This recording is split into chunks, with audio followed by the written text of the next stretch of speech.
The prevailing narrative claims Trump's tariff strategy is collapsing because a federal court just struck it down. The counterintuitive reality for the strategic analyst is that this legal defeat was not an accident but a calculated phase of escalation dominance. By intentionally triggering immediate judicial review and global uncertainty, the administration creates a crisis environment where foreign adversaries have no choice but to negotiate before the courts can fully resolve the issue. The lawsuit isn't killing the policy. It is the primary mechanism forcing concessions that stable regulations could never achieve. When leaders announce sweeping trade measures, headlines often focus on domestic legal challenges as evidence of failure. However, viewing this through a geopolitical lens reveals a different calculus. A federal court panel did indeed rule against President Trump's Liberation Day tariffs on April 3, 2025. The judges unanimously determined that emergency powers under the International Emergency Economic Powers Act could not be used to address trade deficits or impose blanket duties without specific congressional authorization. Yet, an appeals court stayed this ruling just one day later, reinstating most measures pending review. This strike-and-stay dynamic creates a window of maximum uncertainty rather than permanent invalidation. This sequence is where the actual power play happens. The administration does not seek immediate regulatory stability for businesses. It seeks to force foreign governments into calculations they would otherwise refuse under stable conditions.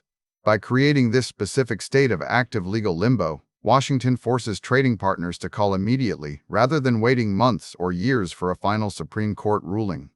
The goal is to make the cost of inaction higher than the cost of concession. This approach relies on what analysts at Chatham House describe as coercive uncertainty. Under stable conditions, foreign adversaries often calculate that they can weather economic pressure without making significant policy changes. However, when legal status becomes unpredictable, the risk calculus shifts dramatically. The administration signals that retaliation would be costlier for their economies than for the United States, leveraging its market size to absorb short-term pain while forcing partners to capitulate on investment commitments rather than simple reciprocal tariff reductions. This is a strategy of escalation dominance where the threat of prolonged legal chaos becomes more damaging to trading partners than the tariffs themselves are to American consumers in the immediate term. Quick resource note: I keep a curated set of Amazon search links in the description for books, gear, and tools relevant to this channel's topics. Some are affiliate links, so I may earn a commission at no extra cost to you. Please consider supporting the channel by using those links if you find something useful. The numbers illustrate the scale of this pressure campaign intended to extract strategic leverage. The proposed global tariff rate was set at 10% for most trading partners, but specific sectors faced far steeper penalties.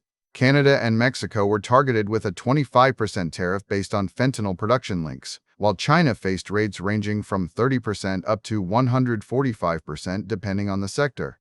These are not merely economic adjustments. They are coercive tools designed to alter behavior in critical areas like national security and supply chain resilience. The strategy assumes that foreign leaders will view a settlement now as preferable to enduring prolonged chaos or facing potential Supreme Court reversals later that could lock in even harsher measures for years. While the International Emergency Economic Powers Act ruling blocked specific emergency tariffs, it left other statutory tools intact. Section 242 regarding national security and Section 301 concerning unfair trade practices remain available regardless of the outcome of the broader emergency declaration challenge. This means the administration retains a legal basis to impose duties on strategic industries like steel and aluminum, even if the general tariff framework faces further judicial hurdles.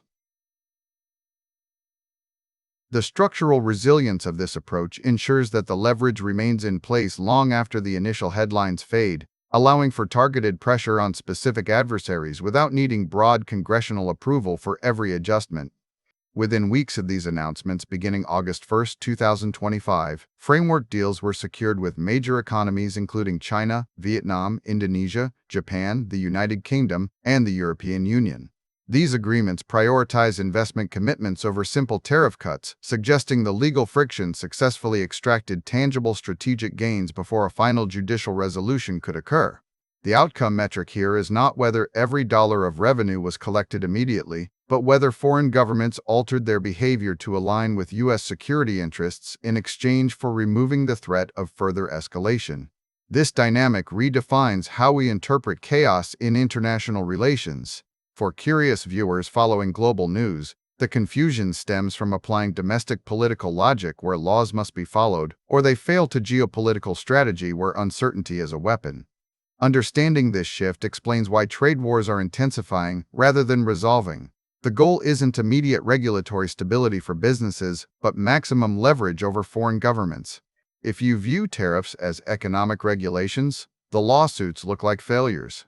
If you view them as bargaining chips in a high-stakes negotiation, the legal attacks prove the strategy is working exactly as designed to force concessions before the courts can intervene permanently.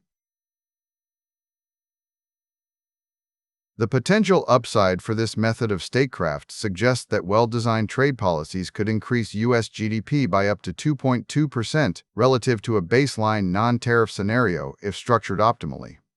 This growth comes not from protectionism in the traditional sense, but from securing favorable terms on critical supply chains and investment flows that had previously been left open without reciprocal concessions.